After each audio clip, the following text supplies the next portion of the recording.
ओम गंग गणपतये नमः। प्रेम से बोलिए गौरी पुत्र गणेश की जय। भगवान भोलेनाथ माता पार्वती की जय। हर महीने की शुक्ल पक्ष की चतुर्थी को विनायक चतुर्थी के नाम से जाना जाता है। विनायक चतुर्थी व्रत में कथा सुनने और पढ़ने का विशेष महत्व होता है। अगर आप चतुर्थी तिथि का व्रत नहीं कर रहे हैं तो कथा सुनने मात्र से जीवन में सभी कष्ट दूर हो जाते हैं और जीवन में खुशहाली बनी रहती है। आज आप सभी सुनेंगे विनायक चतुर्थी की पौराणिक व्रत कथा।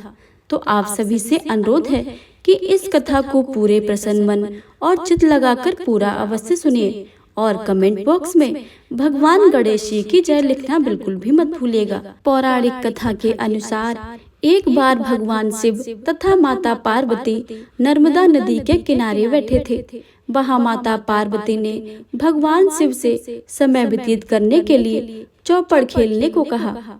शिव चौपड़ खेलने के लिए तैयार हो गए, परंतु इस खेल में हार जीत का फैसला कौन करेगा, यह प्रश्न उनके समक्ष उठा। तो भगवान शिव ने कुछ तिनके एकत्रित कर उसका एक पुतला बनाकर उसकी प्राण प्रतिष्ठा कर दी और पुतले से कहा, बेटा हम चौपड़ खेलना चाहते हैं, परंतु हमारी हार जीत का फैसला करने वाला कोई नहीं है, इसलिए तुम बताना कि हम दोनों में से कौन हारा है और कौन जीता है। उसके बाद भगवान शिव और माता पार्वती का चौपड़ का खेल शुरू हुआ। यह खेल 3 बार खेला गया और संयोगवश से तीनों बार माता पार्वती ही जीत गईं। खेल समाप्त होने के बाद बालक से हार जीत का फैसला करने के लिए कहा गया, तो उस बालक ने महादेव को विजयी बताया। यह सुनकर माता पार्वती क्रोधित हो गईं और क्रोध से उन्होंने बालक को लंगड़ा होने, कीचड़ में पड़े रहने का श्राप दे दिया। बालक ने माता पार्वती से माफी मांगी और कहा कि यह मुझसे अज्ञानतावश ऐसा हुआ है, मैंने किसी द्वेष भाव से ऐसा नहीं किया है। बालक द्वारा क्षमा मांगने पर माता पार्वती ने कहा, यहाँ गणेश पूजन के लिए नाग कन्याएं आएंगी, उनके कहे अनुसार तुम गणेश जी का व्रत करो, ऐसा करने से तुम मुझे प्राप्त करोगे। यह कहकर माता पार्वती और शिव जी कैलाश पर्वत पर चले गए।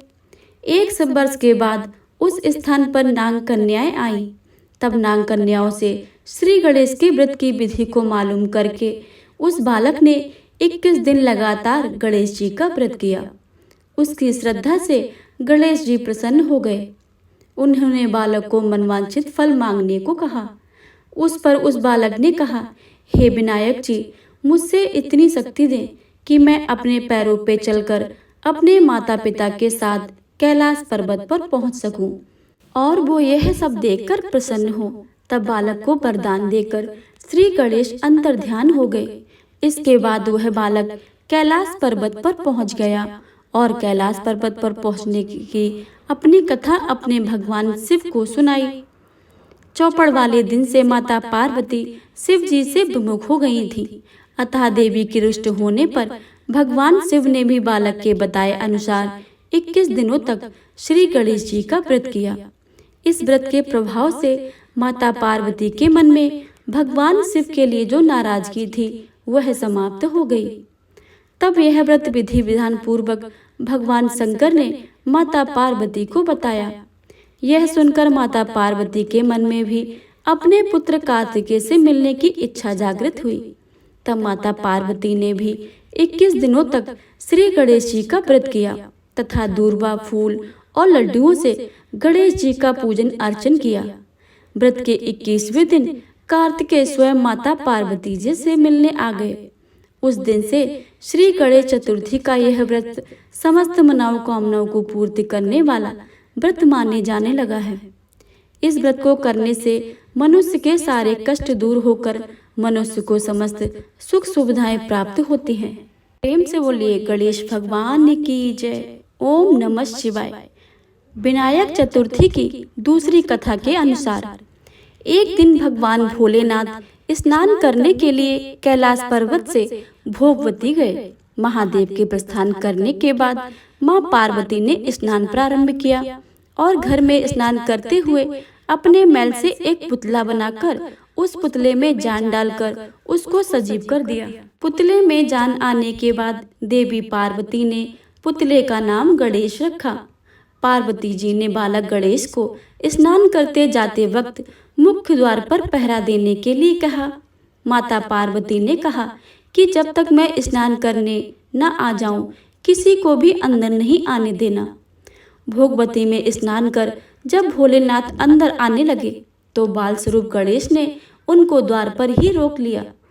भगवान शिव के लाख कोशिश करने के बाद भी गणेश ने उनको अंदर नहीं जाने दिया।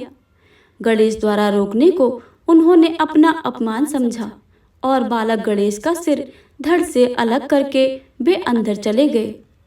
शिव जी जब घर के अंदर गए तो वे बहुत क्रोधित अवस्था में थे। ऐसे में देवी पार्वती ने सोचा कि भोजन में देरी की वजह से वे नाराज हैं, इसलिए उन्होंने 2 थालियों में भोजन परोसकर उनमें भोजन करने का निवेदन किया। 2 थालियां लगी देखकर शिव जी ने उनसे पूछा कि दूसरी थाली किसके लिए है। तब पार्वती ने जवाब दिया कि दूसरी थाली पुत्र गणेश के लिए है, जो द्वार पर पहरा दे रहे हैं। तब भगवान शिव ने देवी पार्वती से कहा कि उसका सिर मैंने क्रोध होने के कारण धड़ से अलग कर दिया है। इतना सुनकर पार्वती जी दुखी हो गई और विलाप करने लगी। उन्होंने भोलेनाथ से पुत्र गणेश का सिर जोड़कर जीवित करने का आग्रह किया। तब महादेव ने एक हाथी के बच्चे का सिर धड़ से काटकर गणेश जी के धड़ में जोड़ दिया।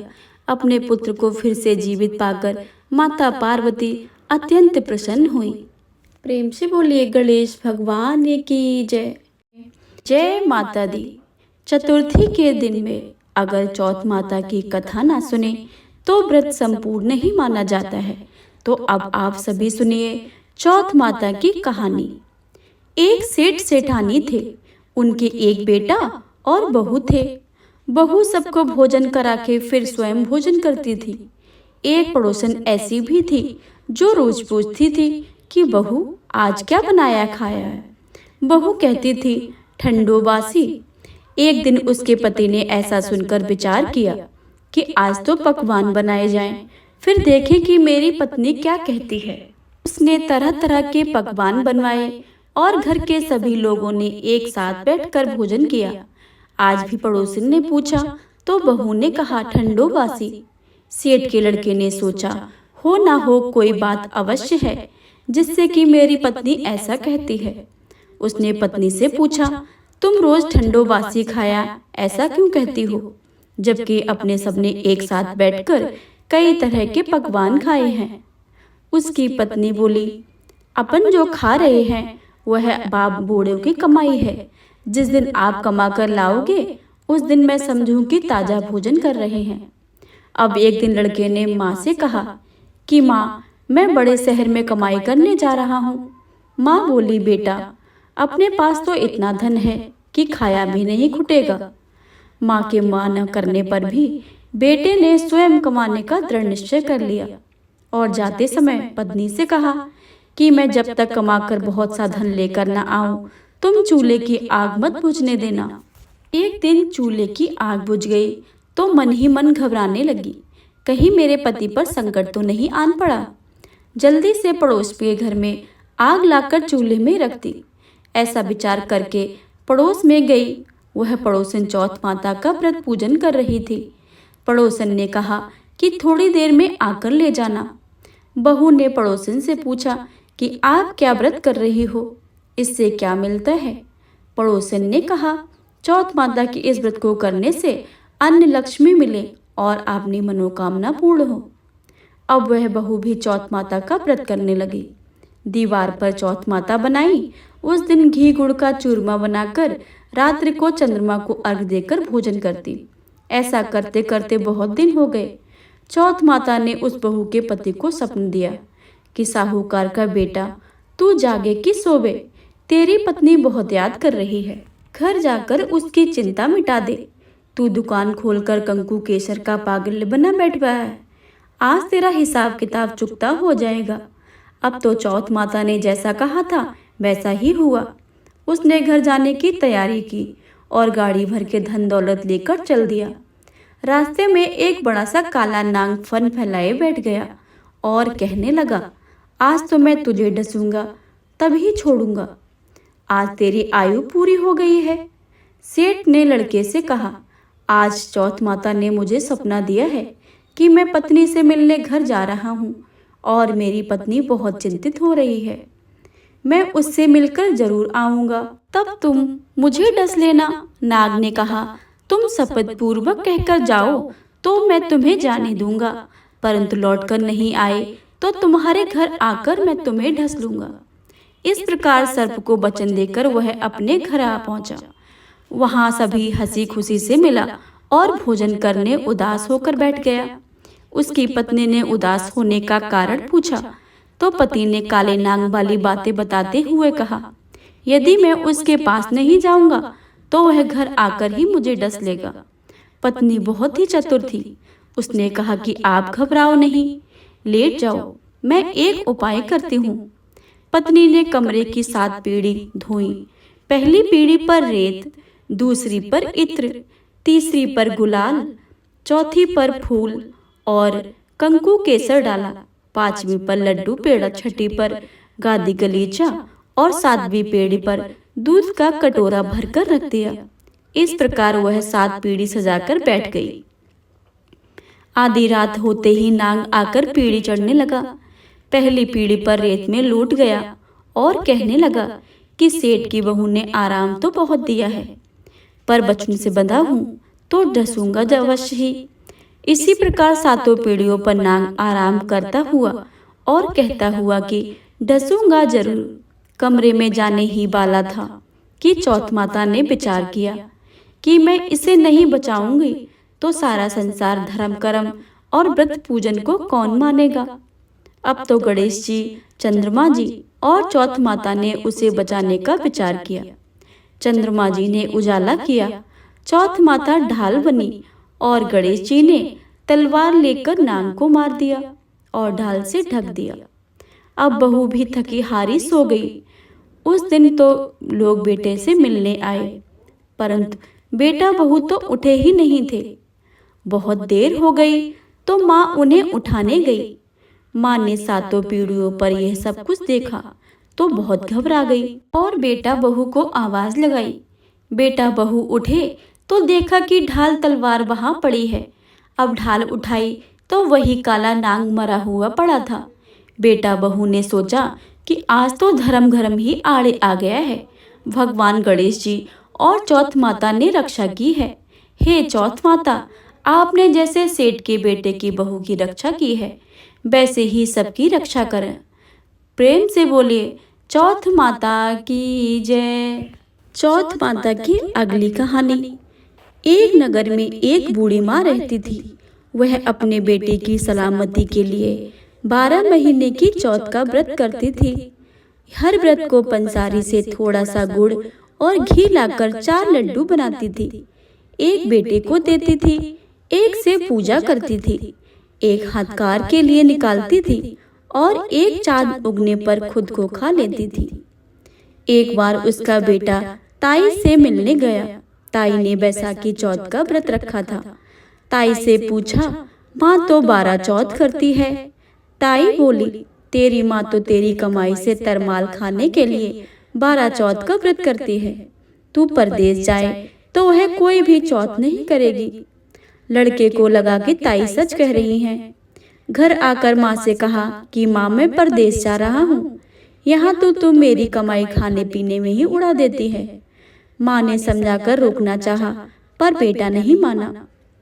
माँ ने उसे साथ ले जाने के लिए चौथ माता की आंखें और कहा कि मुसीबत आए तो आंखें तेरी मदद करेंगी। वह आंखें लेकर रवाना हो गया। घूमते हुए एक नगर में पहुंचा। उसने देखा कि एक बूढ़ी माँ तो रोती जा रही थी और पुए बनाती जा रही थी। उसने उसका कारण पूछा तो बूढ़ी माँ ने कहा कि बेटा, इस नगर की पहाड़ी पर एक दैत्य रहता है। पहले वह नगर से आकर कई लोगों को खाने के लिए मार देता था, पर अब राजा घर में एक आदमी दैत्य के पास भेजता है और आज मेरे बेटे की बारी है, इसलिए मैं रो रही हूँ और उसी के लिए पुए भी बना रही हूँ। वह बोला, कि तू पुए मुझे खिला दे, तेरे बेटे की जगह मैं चला जाता हूँ। बूढ़ी माँ ने खीर पुए उसे खिला दिए। खीर पुए खाकर वह सो गया।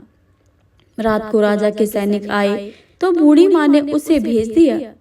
दैत्य के सामने पहुंचने पर उसने चौथ माता की आंखें दैत्य की तरफ फेंक कर कहा, हे चौथ माता, यदि मेरी माँ मेरी सलामती के लिए व्रत रखती है तो दैत्य का सिर कटकर गिर जाए। तुरंत दैत्य का सिर कटकर गिर गया। लड़का वापस आ गया। राजा ने उसे उपहार देकर विदा किया। चलते हुए एक दूसरे राजा के नगर में पहुंचा। इस राज्य में आवा तभी पकता था जब एक इंसान की बलि दी जाती थी। सिपाहियों ने उसे पकड़कर आवे में चुन दिया। लड़के ने आंखें आवे में डालकर कहा, हे चौथ माता, यदि मेरी माँ मेरे लिए व्रत करती है तो आवा मेरी बलि बिना दिए ही झट से पक जाए। आवा तुरंत पक गया। आवे में से मिट्टी की जगह सोने चांदी के बर्तन निकले। अंदर से लड़का बोला, बर्तन धीरे धीरे निकालो, कहीं मुझे लग ना जाए। राजा ने उसे निकलवाया और पूछा कि इस आवे से तुम कैसे बच गए। लड़के ने बताया कि उसकी माँ चौथ माता का व्रत करती है, व्रत के कारण ही वह बच गया है। राजा को विश्वास नहीं हुआ। उसने कहा कि एक चांदी की सुराही मंगवाई और कहा कि सुराही की नली से निकलकर दिखाओ, तभी मैं विश्वास करूंगा। लड़के ने चौथ माता को याद करके आंखें सुराही में डाली और कहा कि मैं भंवरा बन जाऊं और सुराही से निकलूं। लड़का भंवरा बनकर सुराही में निकल गया। राजा ने खुश होकर राजकुमारी की शादी उसके साथ करवाई और सभी लोगों को चौथ माता का व्रत करने को कहा। उसे माँ याद आई। उसने राजा के पास जाकर खुद के नगर जाने की इच्छा जाहिर की। राजा ने रथ, घोड़ा, हाथी और खूब सारा दान दहेज देकर उसे विदा किया। चौथ के दिन अपने नगर पहुंचा। वह अकेला पंसारी के यहाँ माँ का इंतजार करने लगा। सोचा कि आज चौथ है तो मेरी माँ यहाँ जरूर आएगी। थोड़ी ही देर के बाद माँ लकड़ी टेकती हुई आती दिखी। उसने माँ की आंखों में जाले आने के कारण दिखना कम हो गया था। लड़के ने जानबूझकर उनका पैर लकड़ी पर लगा दिया। कहने लगा, बल रे पूत, काटी मेरे पैर के लगा दी।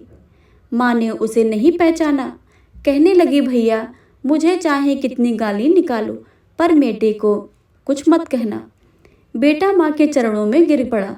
कहा, माँ, मैं तेरा ही बेटा हूँ, मुझे माफ कर दो। माँ ने उसे गले लगा लिया। नगर के लोगों ने विश्वास नहीं किया कि वह उसी का बेटा है।